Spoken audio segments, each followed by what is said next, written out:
അങ്ങനെ ആ ഒരു വിവരം അറിഞ്ഞു കൊടുത്തിട്ട് എല്ലാവരെയും മുന്നിൽ വെച്ച് കൊടുത്തിട്ട് മുത്തശ്ശൻ ആദർശനെ നല്ല രീതിയിൽ അങ്ങ് ചീത്ത വിളിക്കാണ്. അത് കണ്ടപ്പോൾ അഭിക്കും നവ്യക്കും ജലജക്കൊക്കെ ഭയങ്കര അങ്ങ് സന്തോഷമായി. പറ്റുമെങ്കിൽ അവിടെ കിടന്ന് തുള്ളിച്ചാടാൻ വേണ്ടിയിട്ട് റെഡിയായി നിൽക്കുമായിരിക്കും അവരെല്ലാവരും. മുത്തശ്ശൻ കടുപ്പത്തിൽ തന്നെ പറയുന്നുണ്ട്, നിന്റെ മുഖം ഇനി എൻ്റെ കൺമുന്നിൽ പോലും കണ്ടുപോകരുത് എന്ന്. മുത്തശ്ശൻ അത് സഹിക്കാവുന്നതിലും അപ്പുറമായിരുന്നു. കാരണം അത്രയും കാലം മൂർത്തി ജ്വല്ലറിയുടെ പേരും പ്രശസ്തിയും വാനോളം ഉയർന്നു നിൽക്കുകയായിരുന്നല്ലോ. പക്ഷേ ഒരൊറ്റ നിമിഷം കൊണ്ടാണ് ഷെയർ മാർക്കറ്റൊക്കെ അങ്ങ് ഇടിഞ്ഞു തകർന്നത്. അതൊട്ടും തന്നെ ഉൾക്കൊള്ളാൻ കഴിയാതെ നിൽക്കുമായിരിക്കും മുത്തശ്ശൻ. ആദർശനോട് അവിടെ നിന്നും ഇറങ്ങിപ്പോവാൻ വരെ പറഞ്ഞു. നിനക്കിതിൻ്റെ ഗൗരവമൊന്നും മനസ്സിലാവുന്നില്ലല്ലോ. എൻ്റെ അച്ഛനും അപ്പൂപ്പന്മാരൊക്കെ കഷ്ടപ്പെട്ട് വളർത്തിക്കൊണ്ടുവന്ന സ്ഥാപനമാണ് നീ ഇങ്ങനെ ഒന്നുമില്ലാതാക്കി അങ്ങ് കളഞ്ഞത് എന്ന് പറഞ്ഞ് മുത്തശ്ശൻ ആക്രോശിച്ചു. വെറും ഒരു ഉറക്കത്തിൻ്റെ പേരും പറഞ്ഞ് ഇത്ര വലിയ വീഴ്ച നീ വരുത്തിയതെന്ന് മുത്തശ്ശൻ അവനെ വല്ലാതങ്ങ് ശകാരിക്കണേ. ദേവയാനിക്കും നയനക്കൊക്കെ അത് കേട്ടപ്പോൾ വലിയ വിഷമമായിരുന്നു.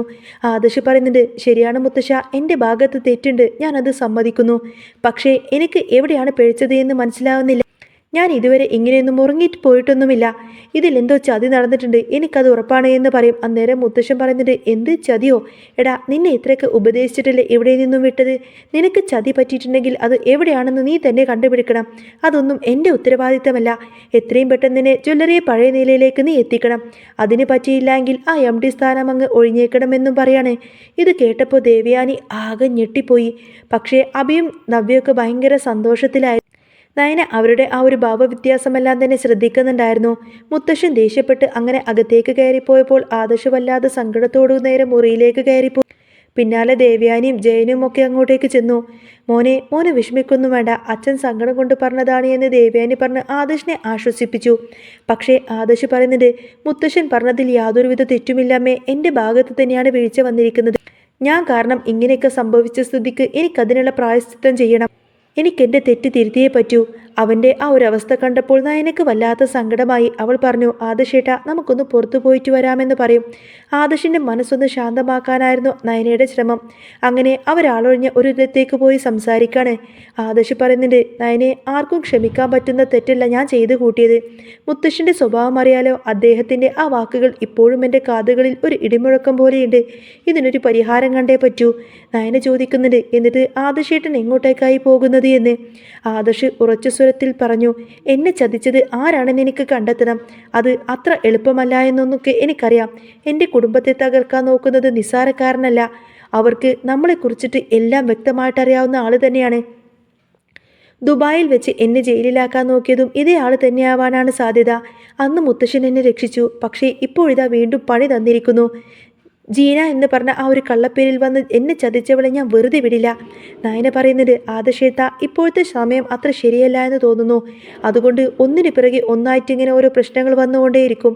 ആദർശ് പറയുന്നുണ്ട്, സാരമില്ല നയനെ, ചിലപ്പോൾ എൻ്റെ ജാതകത്തിൽ ഇതൊക്കെ ഉള്ളതാവാം.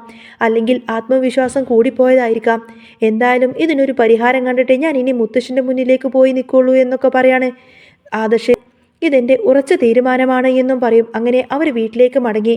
ഇതേ സമയത്ത് തന്നെ അഭിനവ്യോട് പറയുന്നുണ്ട്, ആദ്യമായിട്ടാണ് ആദർശിനെ മുത്തശ്ശൻ്റെ കയ്യിൽ നിന്ന് നല്ലൊരടി കിട്ടുന്നത്. ആ കാഴ്ച ഒന്ന് കാണാൻ പറ്റിയില്ലല്ലോ എന്ന സങ്കടം മാത്രമേ എനിക്കുള്ളൂ എന്ന് പറയും. അങ്ങോട്ടേക്ക് വന്നുകൊണ്ട് തന്നെ ജലജയും അത് ശരിവെച്ചു. ഇത്രയും കാലം പുന്നാര കൊച്ചുമോനെ തലയിലേറ്റി നടക്കുമായിരുന്നല്ലോ, ഇപ്പം എങ്ങനെ ഇരിക്കുന്നു? നവ്യ പറയുന്നുണ്ട്, മുത്തശ്ശൻ ആദർശേട്ടനെതിരെ ഇത്രയും വലിയൊരു ആക്ഷൻ എടുക്കുമെന്ന് ഞാൻ കരുതിയിരുന്നില്ല. അഭി പറയുന്നത്, മുത്തശ്ശൻ്റെ രീതി വേറെയാണ്. ബിസിനസ്സും കുടുംബവും പുള്ളി ഒരിക്കലും കൂട്ടിക്കലർത്തില്ല. എന്തായാലും ആദർശന് നല്ലൊരു പണി തന്നെ കിട്ടി. പക്ഷേ അവൻ സത്യം തേടി ഇറങ്ങിയാൽ എല്ലാം കണ്ടുപിടിക്കുമോ എന്ന് ജലജ ചോദിച്ചപ്പോൾ അഭി പറയുന്നുണ്ട്, അങ്ങനെയൊന്നും സംഭവിക്കില്ലമ്മേ. എതിരാളികൾ അത്ര നിസ്സാരക്കാരനൊന്നുമല്ല. അത് AM ജ്വല്ലറിയാണ്. അവർ മൂർത്തീസ് ജ്വല്ലറിയെക്കുറിച്ച് നന്നായി തന്നെ പഠിച്ചിട്ടുണ്ട്. ഒരൊറ്റ ദിവസം കൊണ്ട് 15% ഷെയർ ഇടിച്ചുവെങ്കിൽ അത് അവരുടെ കരുനീക്കമാണ്. സ്ഥാപനം തകർച്ചയിലേക്ക് പോയിക്കൊണ്ടിരിക്കുകയാണ്. അഭി ഈ സന്തോഷ വാർത്ത അറിയിക്കാൻ വേണ്ടിയിട്ട് അനാമികയും വേണുവിൻ്റെയും അടുത്തേക്ക് പോയി. ആദർശ് ജയിലിലേക്ക് പോവാത്തത് നന്നായി. എങ്കിൽ സ്ഥാപനം ഇത്ര വേഗമൊന്നും തകരില്ലായിരുന്നു എന്ന് അഭി പരിഹസിച്ചു പറഞ്ഞു. വേണു, അനാമികയും രേവതിയൊക്കെ ഇത് കേട്ട് ആഹ്ലാദിച്ച് ചിരിക്കുകയാണ്. ആ കിളവൻ്റെ അഹങ്കാരം അങ്ങ് തീർന്നു കിട്ടിയല്ലോ എന്ന് പറഞ്ഞ് അനാമിക സന്തോഷിച്ചു. AM ജ്വല്ലറിയുടെ പിന്നിൽ ആരാണെന്ന് കൃത്യമായിട്ട് അറിയില്ല എങ്കിലും അവർ നല്ല ശക്തരാണെന്നും നമ്മുടെ കുടുംബത്തെ തകർക്കാൻ വേണ്ടിയിട്ട് അവർക്ക് കഴിയുമെന്ന് അഭി ഉറപ്പിച്ചു പറഞ്ഞു. അന്നത്തെ ദിവസം അവർ അവിടെ ആഘോഷിച്ചു. എന്നാൽ ആദർശ് തൻ്റെ തീരുമാനത്തിൽ തന്നെ ഉറച്ചു നിൽക്കുകയായിരുന്നു. എനിക്ക് മുംബൈയിലേക്ക് പോയേ പറ്റൂ. പറ്റൂ. അവൻ നയനയോട് പറയുന്നുണ്ട്. നയന തടയാൻ നോക്കിയെങ്കിലും സത്യം പുറത്തു കൊണ്ടുവരാതെ താൻ ഇനി അടങ്ങിയിരിക്കില്ല എന്ന് ആദർശ് വ്യക്തമാക്കി. ദേവയാനിയും ജയലജയൊക്കെ അവനെ ഉപദേശിച്ചു. ശത്രുക്കൾ ശക്തരാണെന്നും ജീവന് പോലും ആപത്തുണ്ടായേക്കാമെന്നും ജയൻ അവൻക്ക് മുന്നറിയിപ്പ് നൽകി. ദേവയാനി പറയുന്നുണ്ട്, MD സ്ഥാനം പോയാലും പോട്ടെ, നീ ഇവിടെ നിന്നാ മതി. പക്ഷേ അജയൻ പറയുന്നുണ്ട്, ആദർശില്ലാതെ ഈ ജ്വല്ലറി മുന്നോട്ട് കൊണ്ടുപോവാൻ എനിക്ക് കഴിയില്ല എന്ന്. അത്രയൊന്നും കഴിവ് അവർക്കാർക്കുമില്ല. ആദർശ് മിടുക്കനായതുകൊണ്ടാണ് അച്ഛൻ അവനെ ഇതെല്ലാം ഏൽപ്പിച്ചത്. ആദർശ് പറയുന്നുണ്ട്, അച്ഛ, അതുകൊണ്ട് തന്നെയാണ് എനിക്ക് സത്യം കണ്ടെത്തേണ്ടത്. ഞാൻ എന്തായാലും പോവും. ആദർശിൻ്റെ തീരുമാനം മാറ്റാൻ കഴിയില്ലെന്ന് അവർക്കെല്ലാവർക്കും മനസ്സിലായി. നവ്യയുടെ അടുത്ത് ഈ വിവരമെത്തിയപ്പോൾ അവളും അഭിയും അത് ആഘോഷമാക്കിയിരുന്നു. പാവപ്പെട്ട പെൺകുട്ടിയെ ചതിച്ചവൻ പോകുന്നത് തന്നെയാണ് നല്ലത് എന്ന് നവ്യ പറഞ്ഞു.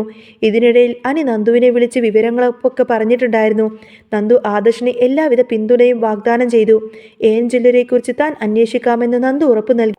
നന്ദുവിൻ്റെ അന്വേഷണത്തിൽ ആ ജ്വല്ലറിയുടെ MD ഡേവിഡ് ആണെന്ന് കണ്ടെത്തിയെങ്കിലും അതിൻ്റെ സത്യാവസ്ഥ അറിയാൻ അവൾ കേരളത്തിൽ അന്വേഷണം നടത്തി. അവന്തികക്കും നാഗേന്ദ്രനൊക്കെ ആദർശ് പോകുന്നതിൽ വലിയ സന്തോഷമായിരുന്നു. ആദർശ് പോയാൽ കമ്പനി തകരുമെന്ന് അവർക്ക് ഉറപ്പായിരുന്നു. മുത്തശ്ശൻ ആദർശിനോട് പറഞ്ഞു, നീ പോയി തെളിയിക്ക്, പക്ഷേ എനിക്ക് കമ്പനിയെ പഴയ പഴി തന്നെ തിരിച്ചു കിട്ടണം. യാത്ര തിരിക്കുമ്പോൾ ചന്തുമോൾ കരഞ്ഞുകൊണ്ടിരുന്നു. നയന പ്രാർത്ഥനയോടുകൂടെ തന്നെ അവൻ അവിടെ നിന്നും യാത്രയാക്കി. ദേവയാനി മകനെ കെട്ടിപ്പിടിച്ചു കരഞ്ഞു. അങ്ങനെ പോയതിനു ശേഷം നയന വല്ലാതെ വിഷമിച്ചിരിക്കുന്നതും കണ്ടുകൊണ്ട് തന്നെ മുത്തശ്ശനോട് പറയുന്നുണ്ട്, അവനെ തിരിച്ചു വിളിക്ക്, അവൾ ഗർഭിണിയല്ലേ എന്നൊക്കെ പറയും. പക്ഷേ മുത്തശ്ശൻ അതൊന്നും തന്നെ സമ്മതിച്ചില്ല. ആദർശൻ മാത്രമേ ഇതിനൊരു പരിഹാരം കാണാൻ പറ്റൂ എന്ന് മുത്തശ്ശന് നന്നായിട്ട് അറിയാമായിരുന്നു. അങ്ങനെ മുംബൈയിലേക്ക് എത്തിയ ആദർശ് നന്ദുവിൻ്റെ സഹായത്തോടു കൂടെ തന്നെ അന്വേഷണം ഊർജിതമാക്കി. ജീന എന്ന് പറയുന്ന ആ ഒരു പെൺകുട്ടി ചെങ്ങന്നൂർ സ്വദേശിയാണെന്ന് അവന് കണ്ടെത്തി. അവളെ ചോദ്യം ചെയ്തു കഴിഞ്ഞപ്പോൾ താൻ AN ജ്വല്ലറിക്കാർ പറഞ്ഞിട്ടാണ് ഇങ്ങനെയൊക്കെ ചെയ്തത് എന്ന കാര്യമെല്ലാം തന്നെ അവൾ വെളിപ്പെടുത്തി. ശരിക്കുമുള്ള ശത്രു തൻ്റെ വീട്ടിൽ തന്നെ ഉണ്ട് എന്നും അത് അവന്തികയും നാഗേന്ദ്രനുമാണ് എന്നും AN ജ്വല്ലറിയുടെ യഥാർത്ഥ MD നാഗേന്ദ്രനാണെന്നും നന്ദു തിരിച്ചറിഞ്ഞു. ആ സത്യമെല്ലാം പുറത്തു വന്നതോടുകൂടി തന്നെ ആദർശ് വനവാസം കഴിഞ്ഞ് നയനയുടെ വീട്ടിലേക്ക് തിരിച്ചെത്തുകയാണ്. നാഗേന്ദ്രൻ്റെയും സംഘത്തിൻ്റെയും കള്ളത്തരങ്ങളെല്ലാം ഇനി അധിക കാലമൊന്നും നീണ്ടു നിൽക്കില്ല. ആദർശ് ജ്വല്ലറി ആ ഒരു പഴയ പ്രതാപത്തിലേക്ക് തിരിച്ചു കൊണ്ടുവരുന്ന ഒരു അടിപൊളി ശുഭമുഹൂർത്തങ്ങളാണ് കേട്ടോ ഇനി നമ്മൾ കാണാൻ പോകുന്നത്. അപ്പോൾ നിങ്ങൾക്ക് ഈ ഒരു ചാനൽ ഇഷ്ടമാവുകയാണെങ്കിൽ സബ്സ്ക്രൈബ് ചെയ്യാനും സപ്പോർട്ട് ചെയ്യാനും മറക്കല്ലേ. നെക്സ്റ്റ് വീഡിയോ ആയിട്ട് ഉടനെ വരാം. ബൈ.